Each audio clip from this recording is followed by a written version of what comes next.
The one who needs to be special is the one who never felt truly seen. Let that sink in. What if I told you that your craving for uniqueness, your obsession with standing out, and your constant search for validation is not ambition, it's a wound. A wound you never knew you had. Because let's be honest, you're tired. Tired of posting and checking who liked it. Tired of pretending you don't care what people think. Tired of building an identity out of quotes, aesthetics, achievements, spiritual sounding words you barely understand, or a hyper-masculine performance that's slowly killing you from within. You're not alone. You are one of millions of men who've been seduced by the modern cult of being special. And like all cults, it doesn't love you back. This isn't just some self-help message about self-love. It's not motivation porn. It's a breakdown of the psychological addiction that most people don't even realize they suffer from, and how it silently erodes your masculinity, your integrity, and your soul. Let me ask you a painful question. If no one was watching, would you still be doing what you're doing? Would you still go to the gym, still build that business, still chase that dream if the applause stopped? If not, then what you have isn't purpose, it's performance. And that performance is killing the man inside you. Let's begin the autopsy, because only when you see the sickness can you begin to heal. Welcome to the truth about your addiction to being special. Imagine this. You're a kid, you draw something on a piece of paper and show it to your father. He barely looks up. You get a B+ on a test and your mother says, "That's good," but your cousin got an A. You learn something quietly without words. You are not enough as you are. You are only valuable when you outperform. Welcome to the ego factory. In modern society, you weren't raised to become a man. You were raised to become a brand. Everything taught you that your identity is not something to be discovered, but something to be built, to curate, to sell, to upgrade. And like any product, it has to be more impressive than the one next to it. Nietzsche warned us about this over a century ago when he said, "He who despises himself still respects himself as one who despises." We don't seek to be, we seek to matter. To matter more than the next guy. The addiction to being special is just the ego's desperate attempt to feel real in a world that rewards the unreal. Carl Jung called this the persona, the mask you wear to survive in society. But the problem is over time you forget you're wearing a mask. You think the applause is for you. You think the love is real, but it never touches your soul because it wasn't given to your soul. It was given to the mask. Social media has weaponized this. Now your worth is measured in metrics, views, likes, shares. You're not a man, you are a product line. And every time someone else shines, you feel smaller. So you try harder, dress better, post deeper quotes, chase status, buy the car, upgrade the life. But the gnawing emptiness doesn't go away. Because it was never admiration you craved, it was to finally feel seen. But being seen is terrifying, because it means being vulnerable. And you were never taught how. There's a reason why you secretly hate yourself even while trying to be impressive. It's because deep down you suspect something. You don't even believe in the man you're pretending to be. This is where Jungian psychology enters and where the idea of the shadow becomes impossible to ignore. Carl Jung defined the shadow as the parts of ourselves we repress. The impulses, emotions, desires, fears, and memories we were taught were unacceptable. You learn to bury them to survive, to function, to be loved. But here's the truth, the shadow doesn't disappear. It grows underground, feeding on every moment of dishonesty, every smile you fake, every time you say yes when you mean no, every time you flex strength to cover pain. And eventually it starts leaking out. In your rage, in your anxiety, in your porn addiction, in your inability to rest without guilt. Your shadow doesn't want to destroy you, it wants to be integrated. And until you face it, you'll keep performing your pain instead of healing it.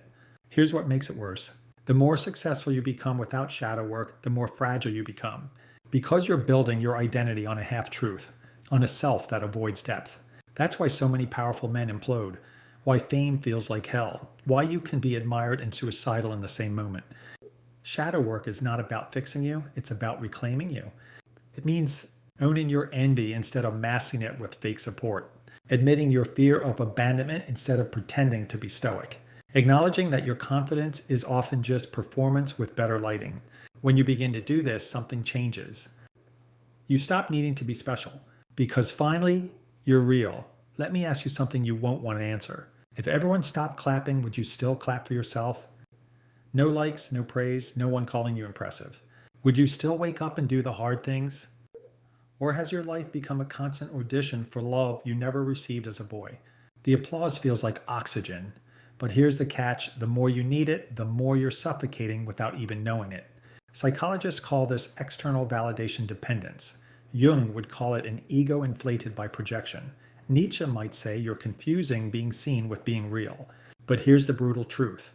If applause becomes your fuel, then silence becomes your hell. This is why you feel so empty after a post doesn't perform. Why you feel jealous when your friend gets praise. Why you can't rest unless someone is watching you grind. It's not your fault. As a child, you learned that love was conditional. Be quiet, Mars, good boy. Win the game. Dad smiles. Get top grades. Just mom brags to her friends. Over time, your nervous system got addicted to praise. Not because you're shallow, but because it was the only time you felt safe. But now, you're a man chasing a hit of that same safety through hustle, aesthetic status, or success, and the world keeps selling it to you. Here's what they don't tell you. The applause doesn't last.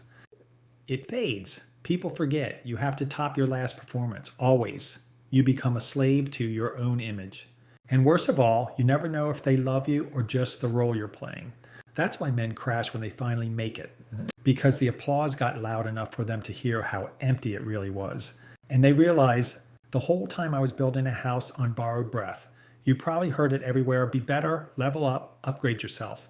But what if I told you can chase self-improvement and still abandon yourself completely? Let's break that down. Most men don't pursue self-mastery. They pursue self-replacement. Instead of healing their inner wounds, they bury them under morning routines, discipline, porn, dopamine detoxes, and a six-figure business plan. All those tools are fine until they become armor, until they become another mask you wear to avoid the man trembling underneath. What you call improvement might actually be rejection in disguise. You're not improving yourself. You're rejecting the version of you who was weak. You're deleting your pain instead of confronting it. That's not growth. That's exile. Jung warned us, what you resist persists. What you deny becomes your fate. This is why the grind never ends. Why success never feels safe. Why even on your best days, there's a voice that whispers you're still not enough. Because no matter how much you change your habits, your identity is still built on shame. You think, if I'm more ripped, I'll feel lovable. If I make more money, I'll be safe. If I become alpha, she'll never leave. But that's not self-respect. That's self-bargaining. You're offering versions of yourself in exchange for love you never felt worthy of in the first place. This is why some men become more broken the more they improve. They can't sit still, can't rest, can't love without needing to be admired. Because if they stop climbing, they have to face the one thing they've run from their whole life, the broken boy underneath it all. And here's the paradox. Only when you stop trying to become someone else can you finally become yourself. There's a type of man who walks into a room and commands attention. Money, muscle, charisma. He has it all. But if you look closer, something's off. His eyes are alert but not present. His voice is strong but it echoes with something hollow. Because when power isn't rooted in depth, it becomes performance. Welcome to the masculine void. In Jungian terms, this is what happens when a man inflates his ego while abandoning his soul. He built a kingdom but forgets the king inside. He may be respected. He may be envied. He may even be feared. But he is not whole. This is the modern tragedy. We've created men who are outwardly dominant but inwardly lost, who can conquer companies but can't sit in silence, who can seduce crowds but cannot face a mirror. Because when a man is not initiated into his inner life, he becomes addicted to conquering the outer world. This isn't masculinity, it's compensation. Power without depth turns you into a shell, because the more you build outwardly, the more terrified you become of being seen inwardly. That's why you sabotage love, why you ghost people who get too close, why intimacy makes you itch and silence feels unbearable. You were never taught that true masculinity isn't about dominance, it's about integration. The integration of strength and softness, ambition and stillness, action and reflection, power and presence. And that only comes when you go inward. You can't build your way into wholeness. You have to descend into it. Into the grief, the rage, the guilt, the unmet needs, the shameful memories. That descent is what Jung called the night sea journey, the confrontation with the dark feminine unconscious realm within the masculine soul. Most men avoid it. They keep climbing. But here's the twist. You don't become a king by winning. You become one by dying to who you thought you had to be. Only then can you rise not as a brand but as a man. You think she left because you weren't enough. But what if she left because she never met you at all? What if all she ever touched was the mask and deep down she sensed the absence behind it? Let's be clear. She didn't want perfection. She didn't need a man with a six-pack, a 5-year plan, or a bulletproof morning routine. She wanted to feel you, to see the man behind the performance, the one who can hold presence, not just power, the one who can say, I'm scared without making it her job to fix it. But you were too busy being impressive to be intimate. You were performing strength, not embodying it. You thought love meant never showing weakness, when in truth, love begins the moment the mask cracks. Carl Jung called this the anima tension, the union of opposites within necessary for true connection without. But when a man over-identifies with his persona with being the strong one, he cannot open to that inner feminine, and so he cannot truly receive a woman. He conquers her, but he cannot connect with her. And here's the brutal truth. No woman can fall in love with a mask. She can admire it, be seduced by it, even depend on it. But she cannot love what doesn't bleed. You think she was overwhelmed by your intensity, but maybe she was starving for your sincerity. This is why relationships feel like games, why connection feels fleeting, why even during sex there's a distance you can't explain. Because she can't love a performance, and you don't know who you are without one. So she leaves. And you make it about her standards, her past, her issues. But what if the most painful truth is this? She never rejected you. She just never met the real you. Because the real you, the man who cries, who doubts, who fears, was never allowed to step into the light. Until he does, you'll keep attracting women who mirror your own emotional unavailability, who love your strength but can't find your soul. And it will feel like loss, but it's actually an invitation to stop performing. And finally, to be loved for real. You can't heal alone. Let me repeat that: you cannot heal alone.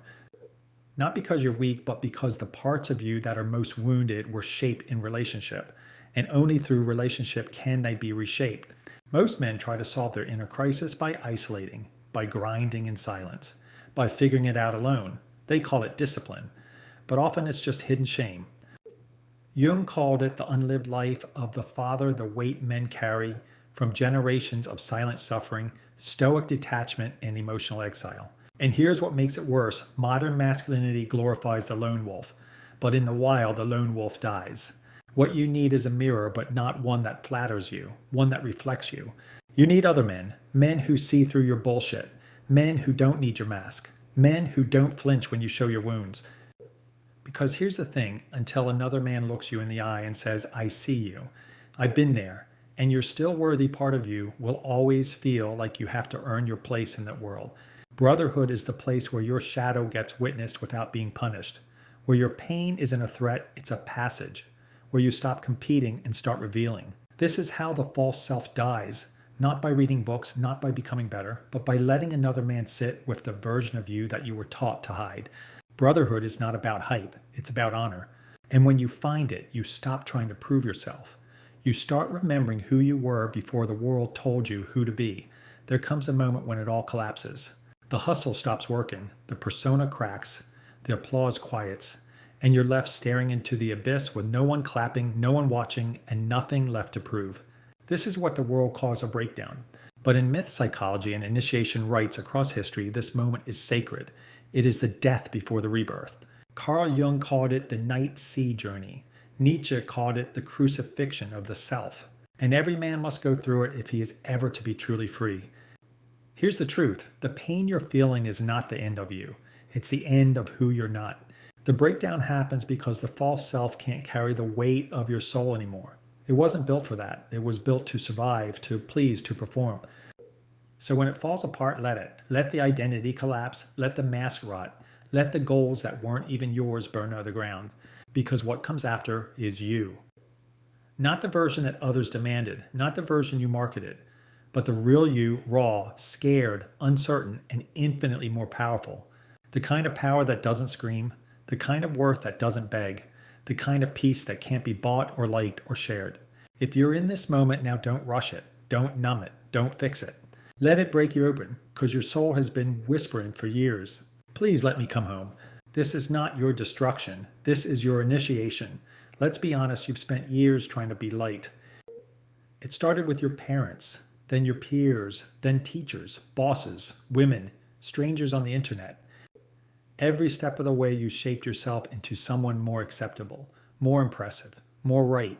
And every time you did, you lost a little piece of who you really are. The truth is, you don't even want to be liked. You want to be respected, you want to be seen, you want to be felt. But none of that can happen as long as your life is a performance. Here's the trap. Being liked feels good. It scratches the itch of the inner child. It gives you a temporary sense of safety, but it also enslaves you.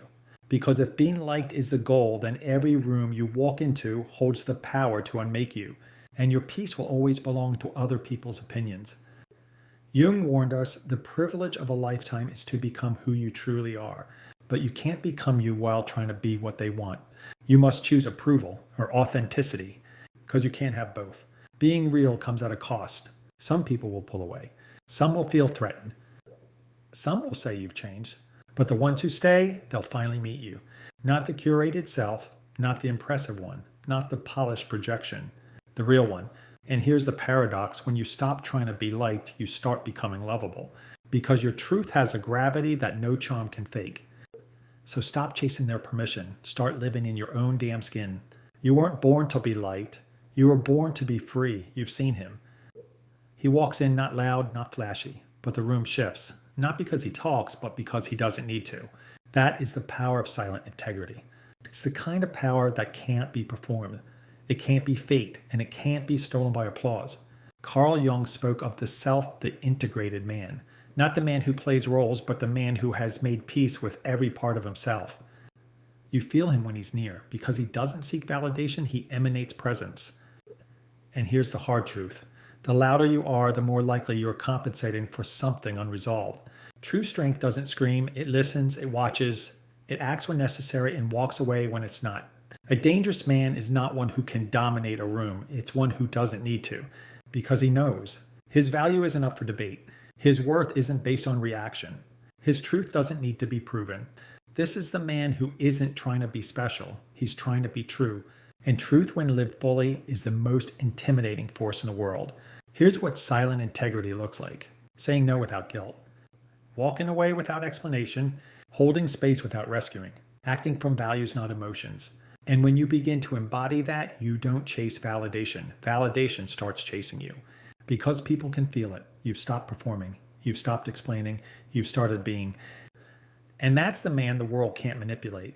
Because he's no longer addicted to being special. He's devoted to being real.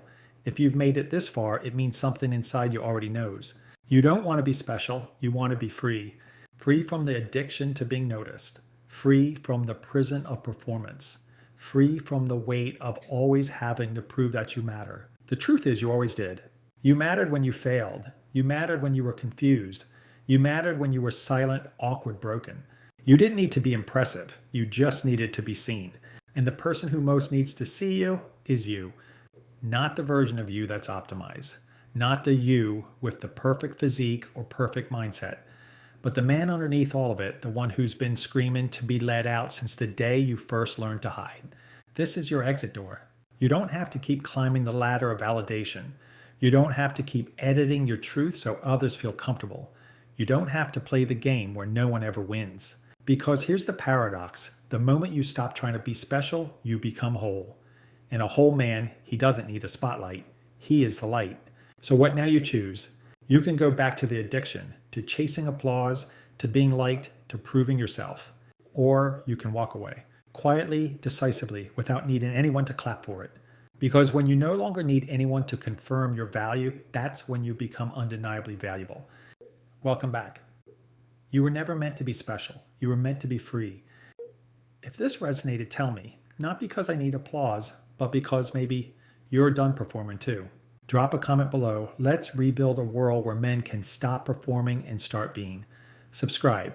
Share this with someone who's tired of being liked and ready to be real. You're not alone. You never were. Let's walk home together.